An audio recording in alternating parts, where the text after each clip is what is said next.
welcome to another video. In today's video, it's just kind of a general update video, like what's going on? Why do I have glasses on? I've got my mic. I've been upgrading my my production equipment slowly. You know, first I got the GoPro, then I got the iPhone 12, now I got my voice recorder. So hopefully the audio will be a lot better. I still need to get the windsock for it, but let's see how it does because it has capabilities to deal with the wind in it. So that's one thing.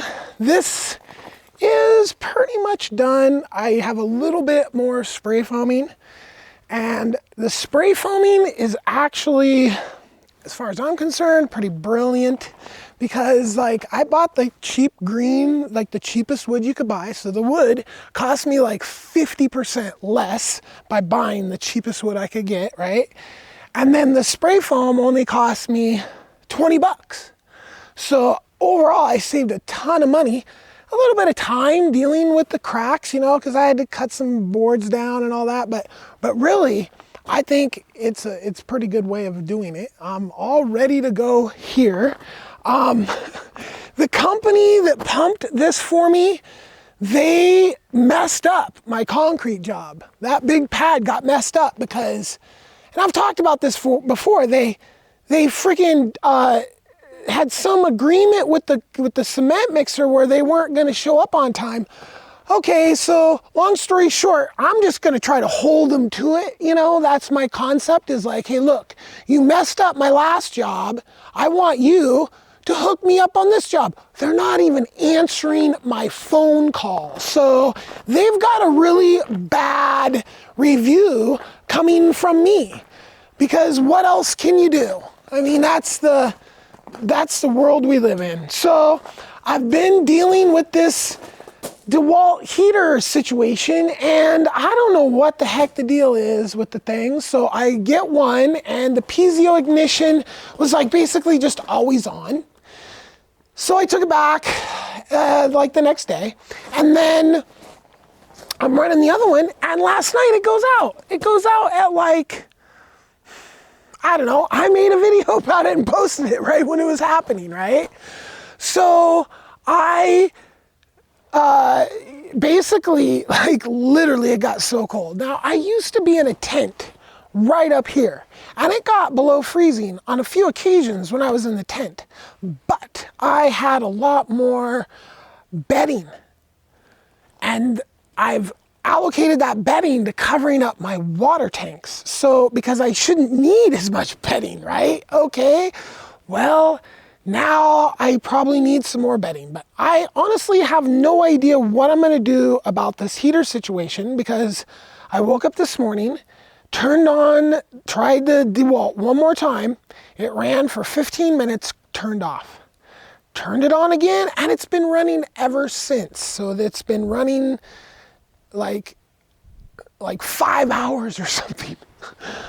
I don't know what the heck the deal is, but I had to take the insulation off because when I did the first pour, the insulation, I had to take off one section. And when I took off that section, like before I even had a chance to be able to get in there and put it back in, the wind had already blown through and just ripped apart a bunch, right? So I've just been trying to hold it together for months, right? And it gets crazy. Okay, I've got these giant light posts out of aluminum that I had up there holding them in place.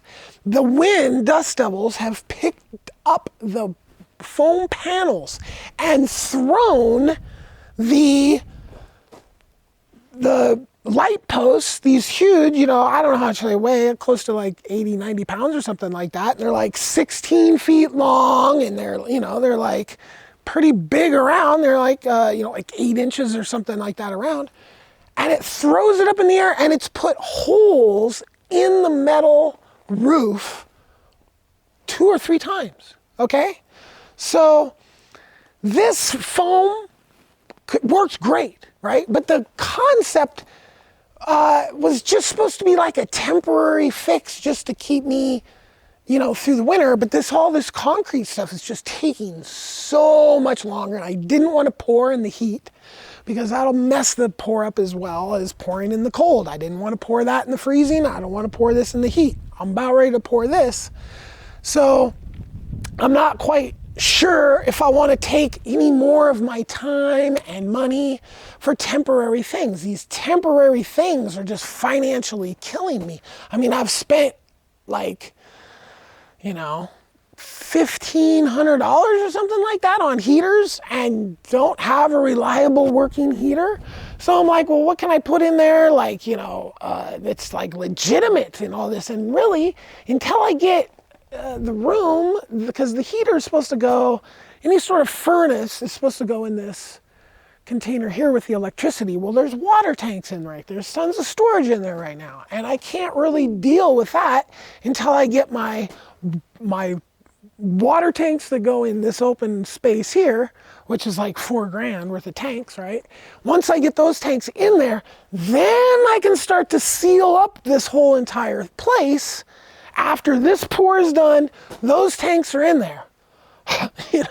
I'm still waiting to get paid on a job from this guy, and he's been fucking slow paying me. That could be my tank, and but anyway, welcome to Juniper Acres.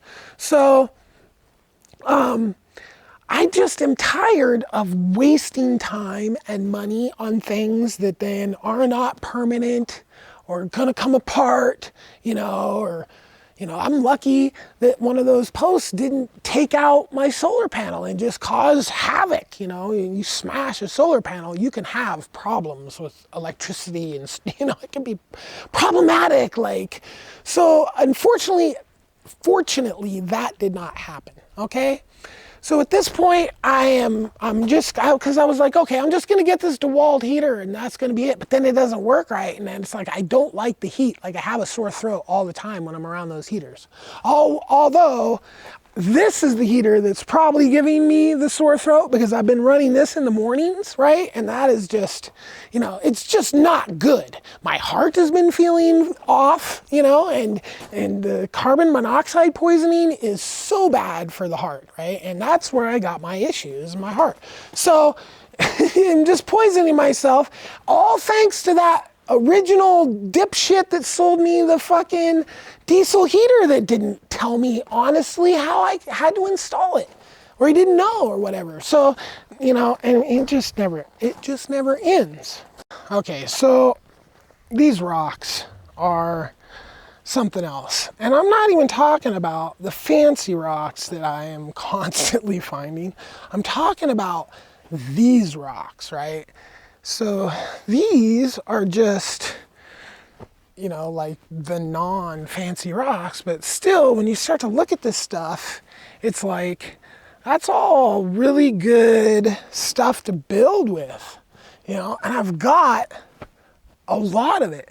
So I have to build something to be able to process all this. And once I'm done processing all that, I've got all the tree lanes that I've got to dig. I've got the greenhouse that I've got to dig. And, well, that's a lot. The tree lanes, there's 2 ditches that go all the way around the outside. And then and every trench is double trenched, right? So they're about, there'll be a trench, a trench about, one side of the bucket so I can scoop up and drive. So here will be a trench and there will be a trench, and I'll pile everything in the middle, right? So I'll get it's like 8 or 10 feet or something like that apart. So that's the distance of the trenches, and then they'll all be like 4 feet deep all the way around the edge. And then I think it's like maybe 13. I can't remember exactly how many I counted, but there's tree lanes then that radiate out from the center, okay? And those are identical. So there's just gonna be a lot of this stuff. So I've been researching on how to build something to be able to deal with all this, and I think I'm going to use these 55-gallon drums that somebody's selling on eBay, and I'm going to use those to build a system to deal with these rocks and process them. Because at that point, once I have all that stuff done and all the farms in and everything, then then I will quite possibly have enough rocks to potentially do, you know, like the entire house structure out of rocks, like the outside or the siding or some major portion of the house build will be able to be done with rock, right? And it'll really look cool. And I'm just walking over here right now, but I mean that rock right there, which I'm not sure what it is, but it's a fancy rock. It's like some like jasper. It's just everywhere, right? I just walked down the street the other day and picked up like 5 really nice agates. So this grass area here is so nice. The way this is just mulching up, like I wish I could get more of the property to be like this, because this is exactly what I want. This is exactly what I want. I want the grass to be so thick. I don't want these weeds. This is exactly what could really, like if I can get this happening, which is just now, we're at that point of the year where I need to do the next step to all the property pretty much, which is aeration. And if I can get that pulled off, and I also wanted to sprinkle down some clover seeds and see if I can get the clover coming in, because that'll also really kickstart stuff if I can get the clover going, because it's a nitrogen fixer, right? So I will be able to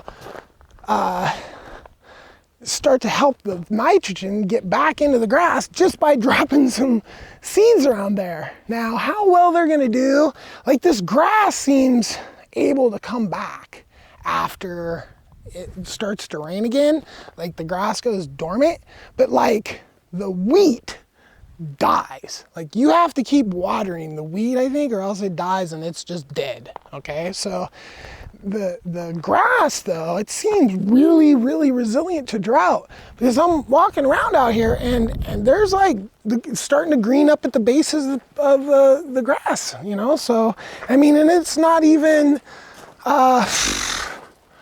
the end of summer yet, and we've had like, I want to say like 6 inches of rain in the past couple weeks. I don't know how well that's gonna come. I'll do my other camera here.